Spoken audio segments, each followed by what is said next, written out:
We are the world. We are the children.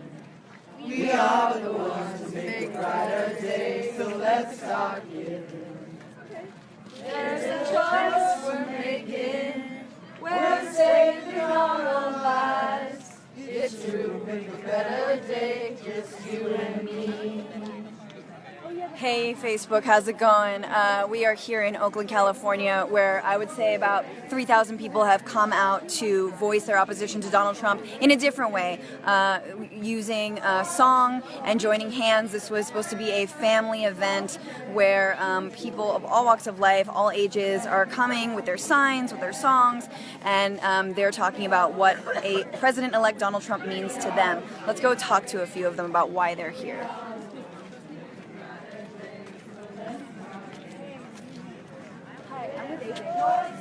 I wanted to ask you a couple questions. We're live on Facebook about why you're here today and what your sign means.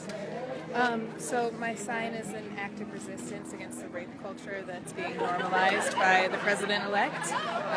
We had a huge prevalent rape culture before our highest office was held by a rapist and molester. I'm out here to really be in community at a peaceful event. Sorry, our audio is weak. That's why we're all up in your face. Okay. Tell me, so what does a Trump presidency normalize for you when it comes to what you're calling rape culture? What does that mean to have him as president? It really takes away any agency for women or for feminine identified people. It really creates a higher value in the currency of toxic masculinity, and it really is a threat to people's health and wellness and generally safety. If you look around and see how many assaults there have been since Election Day, it's staggering.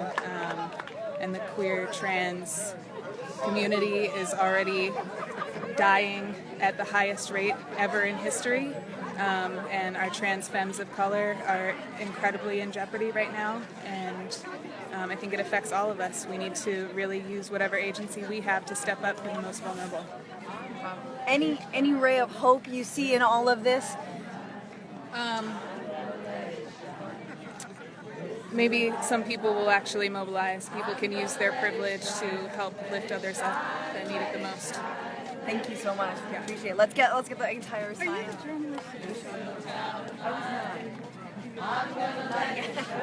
I will be some point.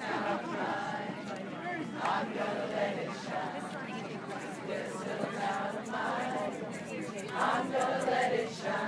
Let it shine, let it shine, let it shine, let it shine. So it's all.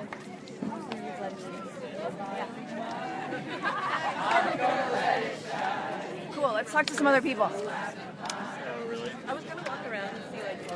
So again, we're here in Oakland, California, and it is a beautiful Sunday, and these are thousands of families and residents here who are coming out to voice their opposition to President-elect Donald Trump, but in a different way, right? Through song and through joining hands. This was supposed to be a peaceful moment of holding hands and surrounding Lake Merritt, which you see right over here.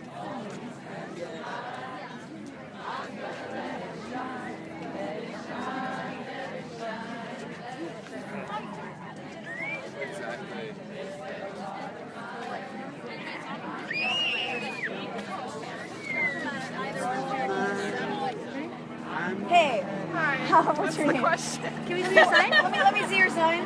America voted Hillary. So why did you make this sign? Why are you here? And what does a President-elect Donald Trump mean for you? Well, this one's obvious. America did vote for Hillary. We all picked her, and yet Donald Trump is our president. Like, somehow our votes in California aren't as valuable as votes from other states with smaller electoral numbers. And Donald Trump's whole platform is based on, as you say, targeting the most vulnerable groups of the country. He targets the most vulnerable groups of this country, and that's not okay because these people are Americans, and Americans need to unite together.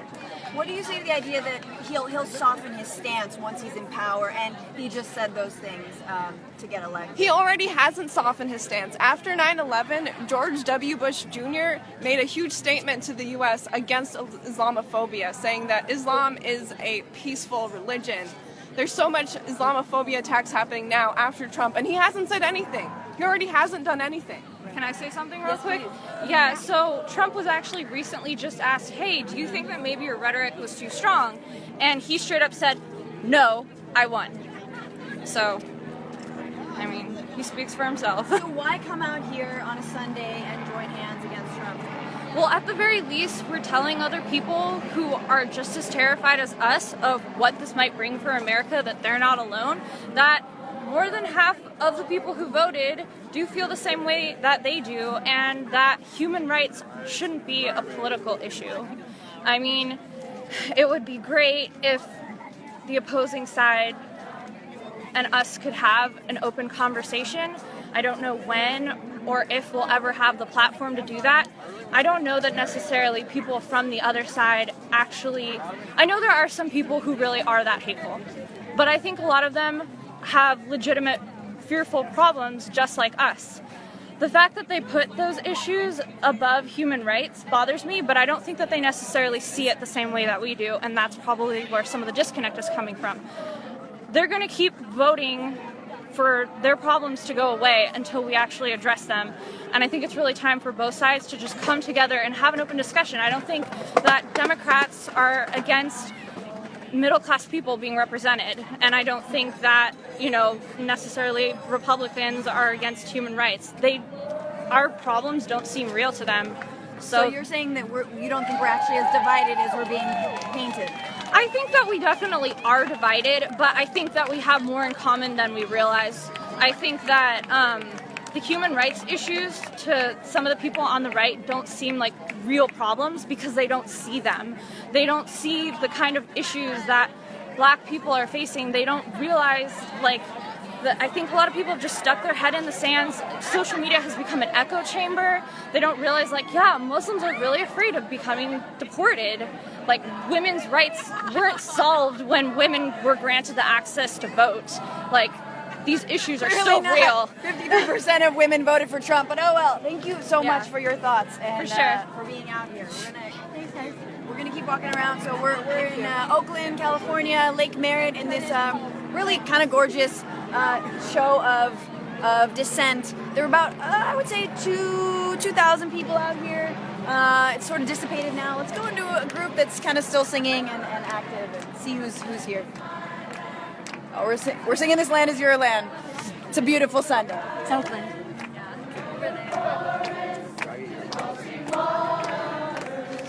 This land was made for you and me.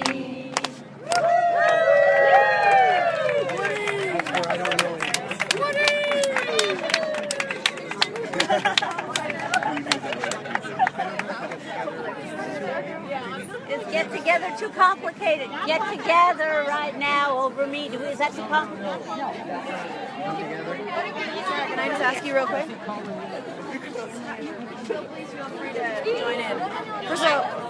Hey, what's your name? Justin. Justin, hey, how are you? Good. Or where are you from? I'm from Oakland. You're from Oakland. And why did you come out here today? I saw it on Facebook and didn't really like how the election went, and I'm here just to support everybody because I know everyone's hurting right now, and it's not the way we expected, so that's why I'm here. But Facebook is an echo chamber of people who just agree with one another, and you're actually offline. Mm-hmm. I know. Yeah. What made you get offline and come into the streets? Well, actually, my friend brought me here. She told me about it and just came by and hang out. What are your thoughts on the president-elect, Donald Trump?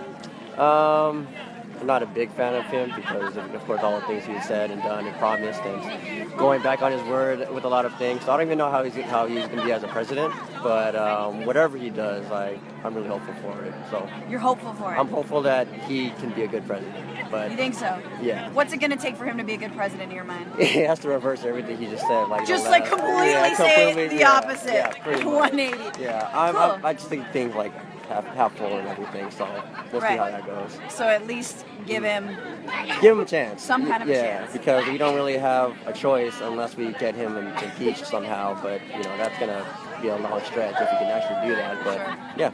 Thanks so much. Yeah, no problem. All right, let's talk to these ladies over here. Okay, guys, I'm just going to show you a little bit of the lake as we walk around.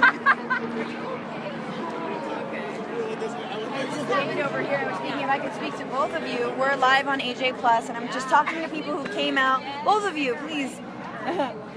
but Jade, hey, where are you from? So I'm from San Leandro, California, which is about like 10-15 minutes away from here. So I really grew up in the Bay Area. Okay, Yeah. and how old are you? I'm 20 years old. All right, does that make this your first presidential election?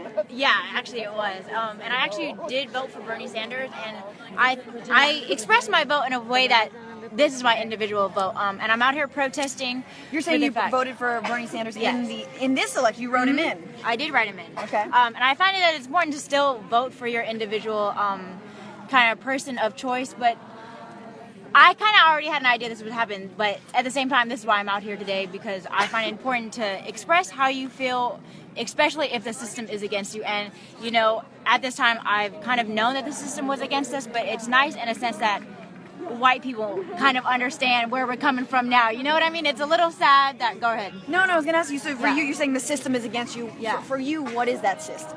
Well, one, I'm biracial, I'm a woman of color, and I'm youth. I'm considered somebody who doesn't really have a lot of power. So So you feel maybe the political system is stacked against youth. Mm-hmm. And in fact, there was lower voter turnout among young people this election around than, let's say, in 2012 and in 2008 under Obama. Why do you think young people didn't actually go out to the polls? Well, there's actually a lot of systemal structural kind of things. Like for a lot of students that are in college, most of the time if you're not registered in the city that you live in, you cannot vote, or it's a provisional vote. So that a lot of times kind of defers students, or like they don't feel like they're get their vote out because it's provisional, or they're not living in the city that they're in.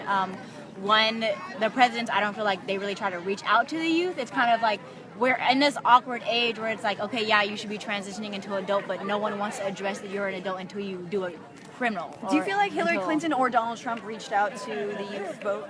Do you feel like Clinton, as a Bernie supporter, do you think Clinton reached out to you? I think once Hillary started to realize that kind of boost that it gave Bernie, in a sense that he was reaching out to the youth, and that it really spoke to them, that she found that as a critical kind of aspect that she needed to move forward in this campaign as a Democratic. And I think that's definitely an important aspect, but before that I didn't really see it. So I think the impact that Bernie had on the Democratic Party was one of the reasons why, but for Trump, I don't see it.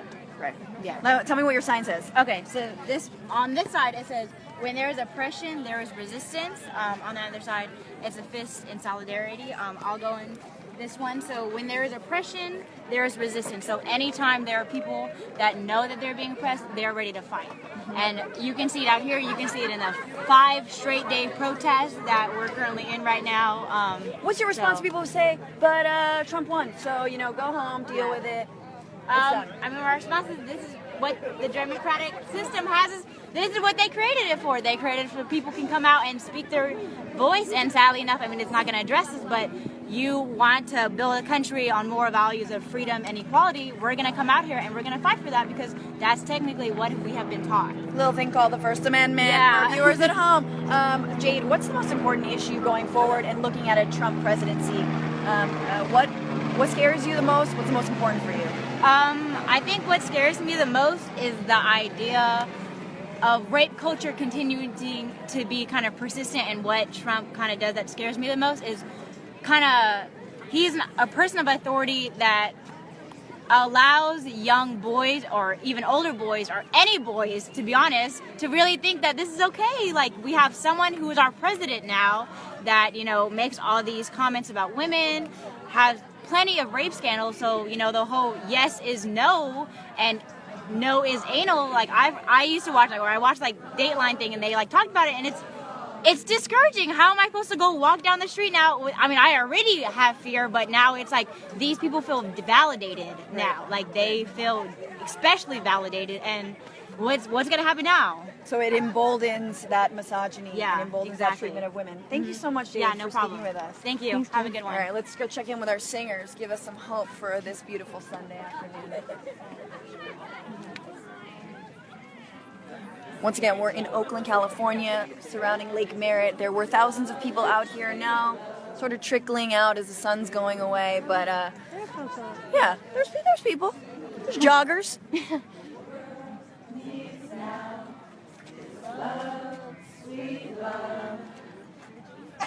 Not just for one, not for everyone. We'll lose everybody. You know, we all want to sing so badly, and I love that. It's like we on the back. I don't care. We can sing.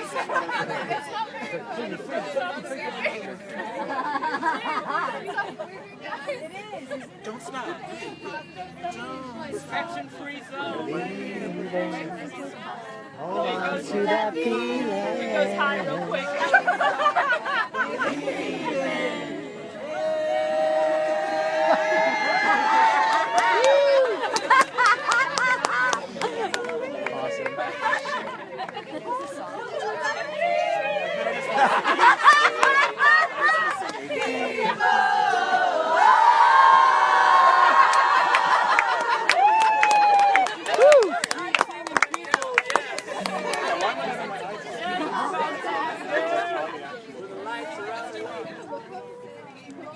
What?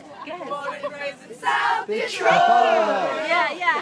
Took the midnight train going anywhere. City world, living in a lonely world. She took the midnight train going anywhere.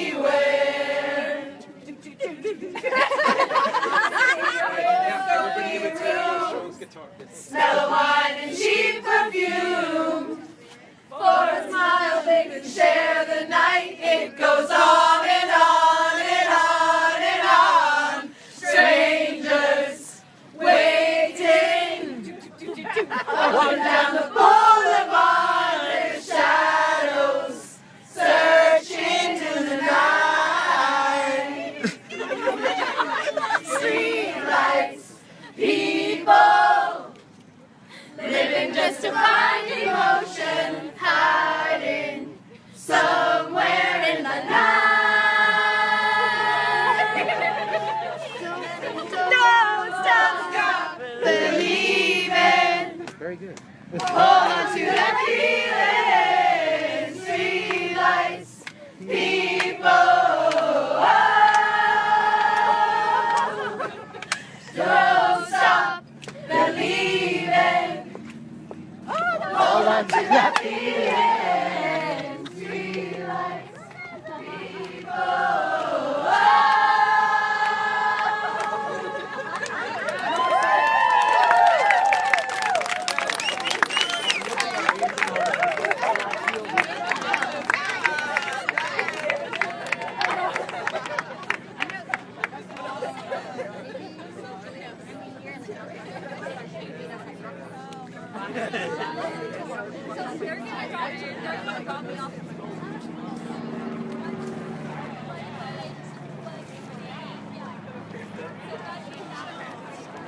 How's it going, y'all? You guys still there? All right, let's talk to a couple more women over here who are from a feminist organization called Affirm. See if they want to talk to me. Actually, let me.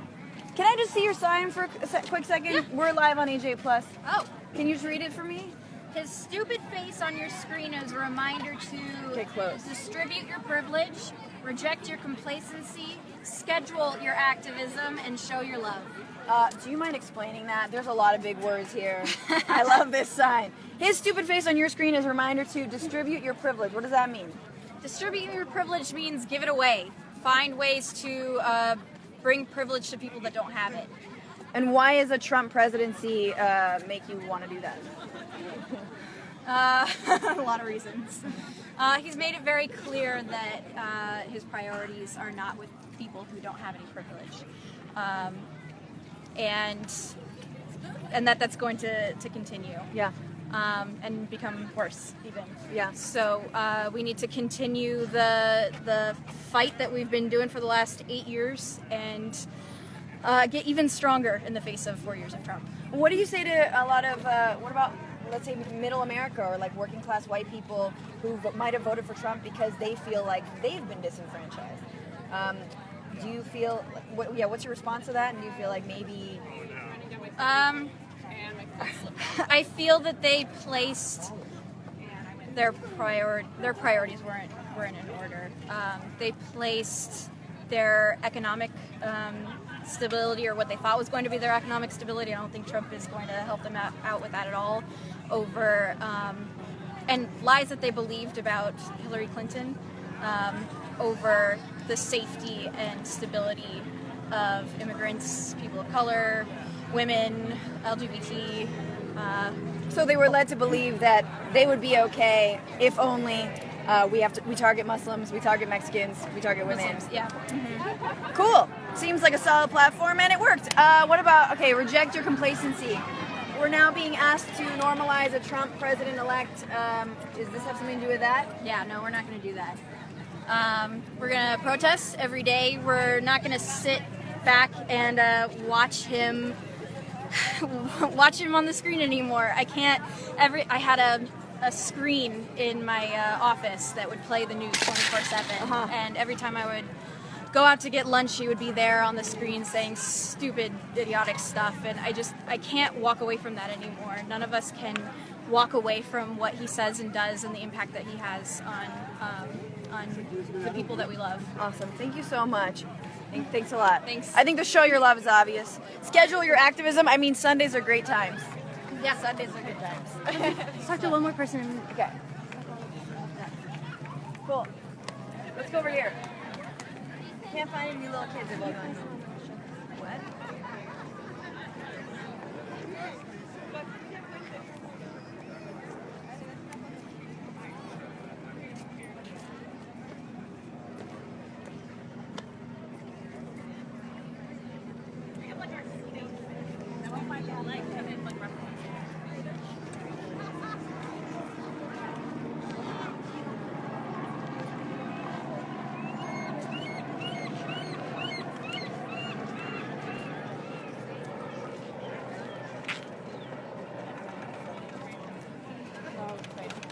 Alright, so I'm gonna, yeah?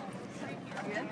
I'm finding all women, because women are fierce as hell, and they're the ones who are out here in Oakland, California, in a beautiful show of resistance. This was holding hands and joining hands against Donald Trump, president-elect.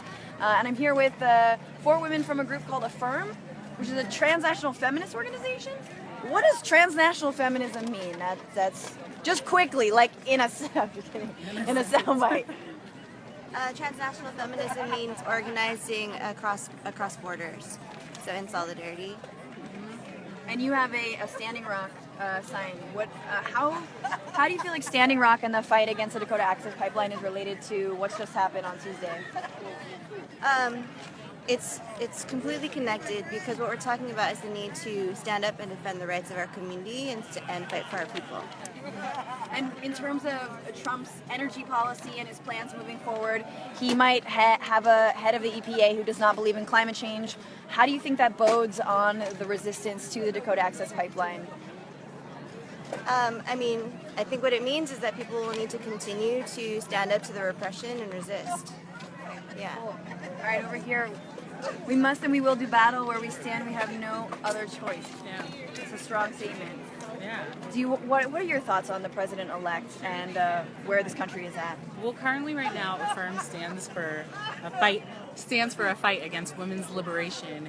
And right now, we have a president that represents misogyny, like patriarchy, and all of these other isms that really have oppressed our society for generations. And so as he is a physical embodiment of that, we're seeing rallies, we're seeing a really huge division in our country. So. And over here, remain vigilant, critical, fired up. I think this idea of vigilance is really interesting. I think as journalists, and we're moving into a Trump presidency, I think being vigilant is going to be the sort of slogan of the next 4 years. How does it affect everyday people? I mean, how can we be vigilant? Help us. How can we be vigilant? I don't know if it's a matter of how, but it's something that we as transnational women of color have been forced to be vigilant our entire lives, and intergenerationally and transnationally. So I think it's just a call for the rest of the world and also for our supposed allies to also be vigilant and join us in solidarity, and not just join us symbolically but also physically. And so we affirm we're also anti-imperialist. So we also not only work transnationally across borders but also down deep in communities, in our communities here in the Bay Area and also across the nation. So I think being vigilant isn't something that we just talk about, but it's something that you must enact, and you must enact in the present moment with transitional women that you encounter in everyday life. So you all are women of color and identify as women of color. What about the 64% of white men in this country who voted for Donald Trump? What does that mean for the other slice of white dudes who didn't vote for Donald Trump, or white women who didn't vote for Donald Trump? How can people be an ally to some of the most vulnerable communities, including women of color? What? I mean, I think a lot of people are sort of stuck on that, right? Like, what does that mean?